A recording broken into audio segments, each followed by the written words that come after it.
Yo, what's up? Hey, how are you?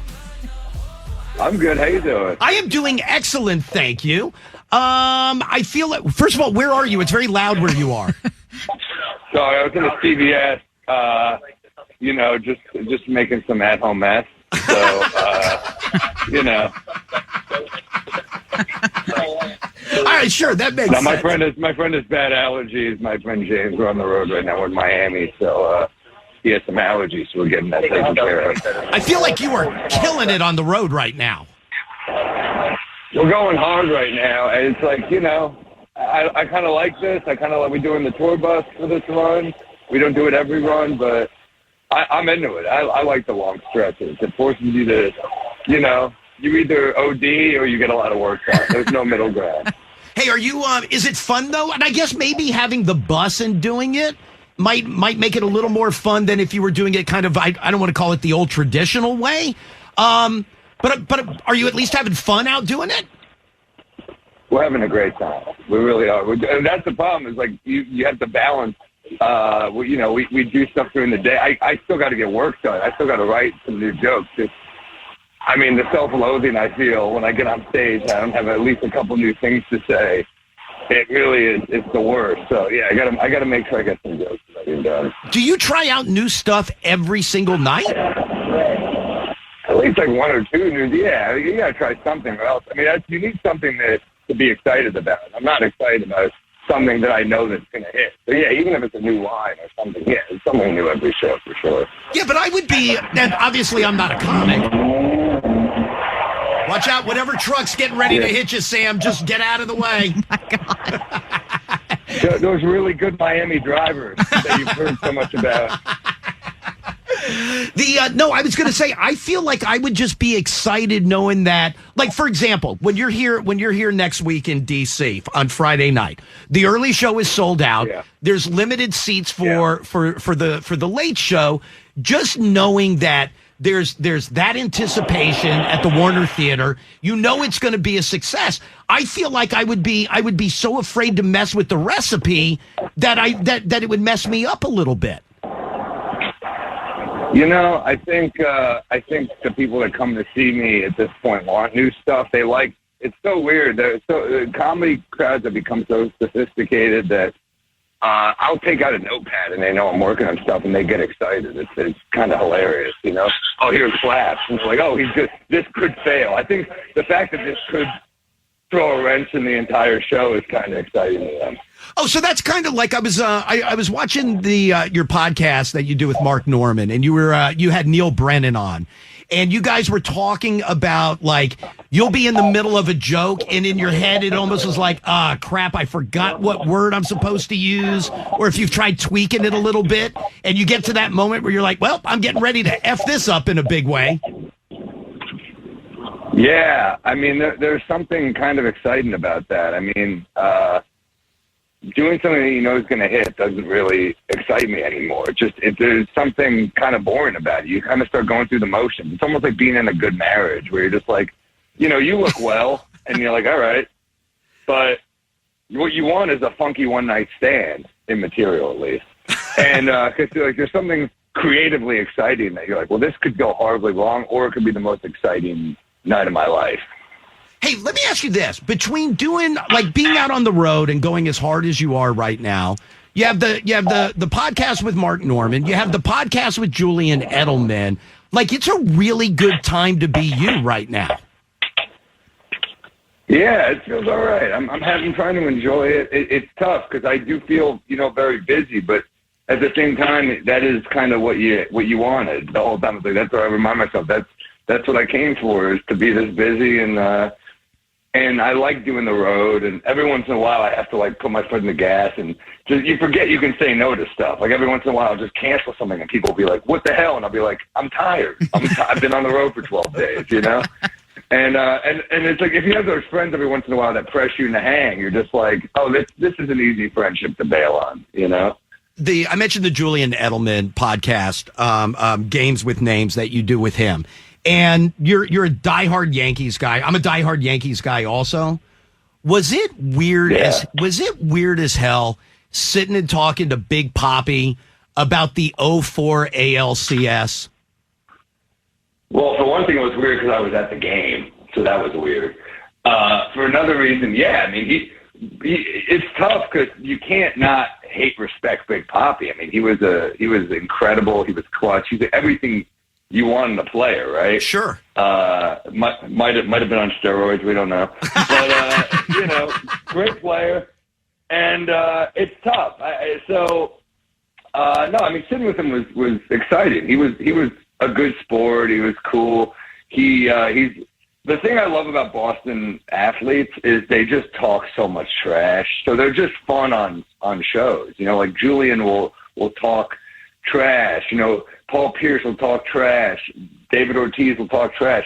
All those guys are just like that. And Boston, New York energy is just, I love that energy. I love performing in Boston. Are you you posted a clip, I can't remember how long ago it was, of doing stand-up in Boston, and it was like somebody mentioned like they were like from the Cape. Oh, the Cape, the woman. Yeah, and everybody was like booing her and screaming at her, and you were like, unless you were literally from right here, everybody else hates you. That's Boston, and that's kind of what's so funny about Boston is that they're just, that's how they are. If you're not from within their little community, I mean, that's what's so funny. People think they have beef with New York. I'm like, they have beef with people 10 miles south. It's whatever neighborhood is not them, they're furious. And you're like, it really just comes from a fear of not being included. You want to be a therapist for a second. Where does this stem from, Boston? No, but that type of intensity makes for fun people because that type of passion, I mean, it's why they're such hardcore sports fans, and it's also why they're fun at comedy shows. They're also ball busters. Like that type of energy. Sure. It's fun. It's just a fun type of person. Hey, can I ask you this? And I want you to be honest. You don't have to talk down to me. But do you have a good feeling? Like when you're coming to DC to do comedy, do you enjoy DC as a comedy stop? Absolutely. Yeah, it's a great comedy crowd, DC. I think there's some of the best comedy crowd. I mean, there's something about the Capitol, like, you get smart people. It's like, you just do. People feel informed there. They feel, I've always loved doing DC shows. One of the best stops on the tour, for sure. Don't disappoint. Now I feel like I'm jinxing myself when I say that. When I say how good they are, that's the show where you you face plant and someone calls you a loser or something. Like it's going to be horrible now. Hey, also, I do want to tell you the Same Time Tomorrow, your special that's streaming on Netflix right now, dude. It is so good. It's fantastic. It really is. It really is. Can I tell you my two favorites? And I could go through the whole thing with you, but I won't bore you to death with it because you already did it. But being a non-Jew in a concentration camp made me laugh so hard. Oh, that was one I was happy with. Yeah, because Holocaust jokes. It's funny when people say those are like easy jokes or something. So I'm like, it's hard as a Jew. It's hard to write a Holocaust joke that you're pleased with, that you don't feel bad about. And that was one that I felt was making a really funny point. And and I got to trash Marjorie Taylor Greene at the same time. So I was like, that's what we call a twofer. It's just a good little joke there. And it really, that was one of the ones I liked the most in the special too. Thanks for saying that. Yeah, that one was really good. And the other thing that I like, and listen, I know this goes on at your shows where you do not shy away from doing crowd work at all, but it was a little bit different to see it included in a special. Mm-hmm.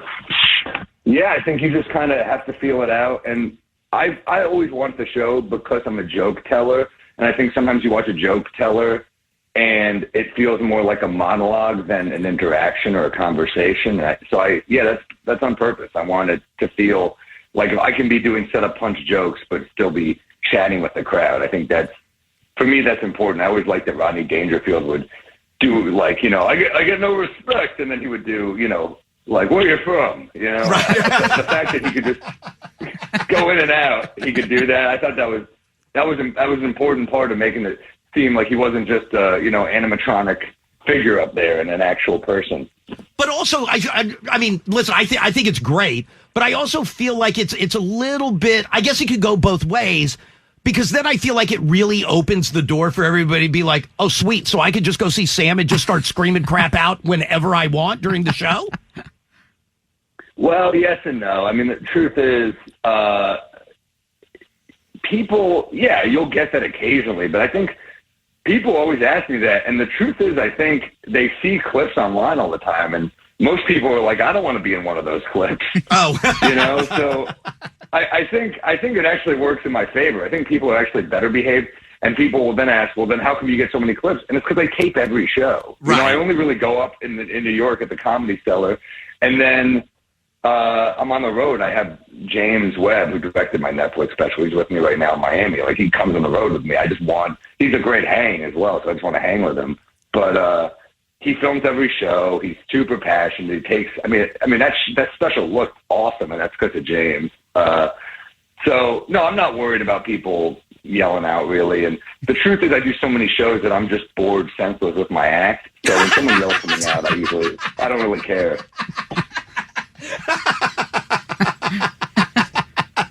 I feel like between whether you're either doing one of your podcasts, you're on the road, you're on stage, or you're at Madison Square Garden or a baseball game, I feel like you live at the Garden, dude. I love watching. Knicks built like who I am. That's like, 90s Knicks kids. I mean, I was talking about this last night because we were at the game in Miami, the Knicks Heat game, and Randall was getting so emotional, and my friend was getting mad, and I was like, no, that's what look, it wasn't smart, he got a technical, but that represents New Yorkers. Like, our 90s Knicks it was Starks, Mason, Oakley, Ewing. They would all lose their temper. Starks would just like headbutt Reggie Miller. And was it smart? No, but New Yorkers responded to that because we act without thinking too. And we love that, Hey, and then the last thing I wanted to ask you about, Sam, is your whiskey, Bodega Cat whiskey. Here's what I want to ask you though. Were you a rye guy before doing it? Yeah, I really was. I always asked for rye in my Manhattans or whenever I'd order them, because I like the little spice and I like the little kick to it, because I think, I love bourbon too, but I think sometimes it can make a cocktail too sweet. So, I would order Bullet Rye or,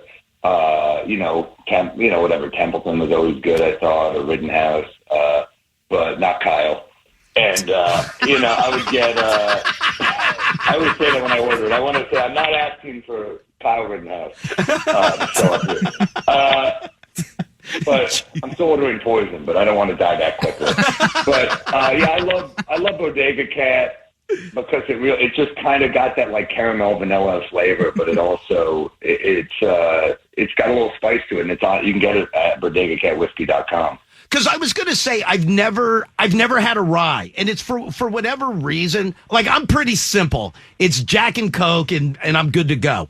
But I've never tried a rye, and it's one of those names. Like, if you look at a cocktail menu, it'll be like, oh, there's bourbon, and I'm not a big bourbon guy, or there's whiskey and vodka, and then I'll always see the tab for like ryes, and I'm always going, I don't think that's for me. But now, like, I've seen you talk about it, and I know it's yours. I almost feel tempted, like I want to try it. Yeah, I think you'll like it. People seem to really respond to it, and it's funny. People are shocked that it's good because it's something that I made with Mark and our partner Chris Hart. So I think people are shocked. They'll taste it and be like, "Wait, you made this?" I'm like, "Well, I didn't make it myself. We had whiskey people make it, but we chose the what we wanted. We sampled it, and we're such low class idiots that while we're sampling it, we're drinking it. We're not spitting it out. You're supposed to spit it out when you're sampling whiskeys. We're doing like a March Madness style bracket thing for these whiskeys that we're sampling. And by the end, we were bombed. And I was like, this is like a Tuesday afternoon. That's the problem with our podcast, by the way. It's like we come off the road burnt out. We record on usually like a Tuesday afternoon, and we are bombed. And that's not. I didn't get into like thinking, you know what I need to be doing more? Drinking midday. That's what I need to really do more in my life. By the way, watching Mark Norman fart in front of Nate Bargatze and watching Bargatze get pissed. Oh boy. Fantastic moment. I was out of the room for that. I had to pee because I drink so much coffee and then I drink on the show, so I'm just peeing nonstop. And there's no point in pausing the podcast. So I came back like, wait, what happened? And then I saw the video, and I mean, it's pretty great. Nate played it perfectly too, just not even giving him anything. That's the beauty of Mark farting, is that he's, you know, this meticulous joke writer. He puts so much effort into these like thought-provoking premises, and then he just farts, and it's like, so you're like this like thinking man's comic, but then you're also like a cartoon character. I kind of love that about him, and it is funny to see people respond. You know, certain people will laugh it off, and other people are just like, why are you doing this to me? And Nate was one of those people, and it's funnier when they're annoyed. But by the way, now that you mentioned that you were gone peeing, I feel like you disappeared. Like I watched you on Bert Kreischer's Something's Burning, and in the middle of it, all of a sudden you're disappearing. They're like, "Oh, Sam's taking a piss. He'll be right back." You just get up and disappear at times. Well, I pee a lot. I take after my biological father. I like to get up and disappear every once in a while. And I drink a lot of coffee, and I think you just have to go a lot. I mean, every once in a while, and that's the modern podcast. It's not like it's TV where you cut anymore. They're just like, we'll just keep running it, and. Yeah, I mean, ironically, Bert Kreischer doesn't understand the concept of taking a break. All right, the Class Act Tour, Sam Morril's Class Act Tour, next Friday night at the Warner Theater. Early show is sold out. There are limited tickets available for the late show. A couple of new dates have been added. Meyerhoff Symphony Hall in Baltimore. That show's going to be on May 12th. The National in Richmond, June 4th. Those tickets go on sale 10 o'clock this morning. I love Richmond. They got Pearlie's, the restaurant. That's my favorite. Greatest little Jewish deli. I'm pumped for Pearlie's. Perfect. Those tickets, again, go on sale 10 o'clock this morning. Your special, Same Time Tomorrow, is now streaming on Netflix. Hey, Sam, I appreciate the time. I really do, sir. I appreciate it. Thank you so much.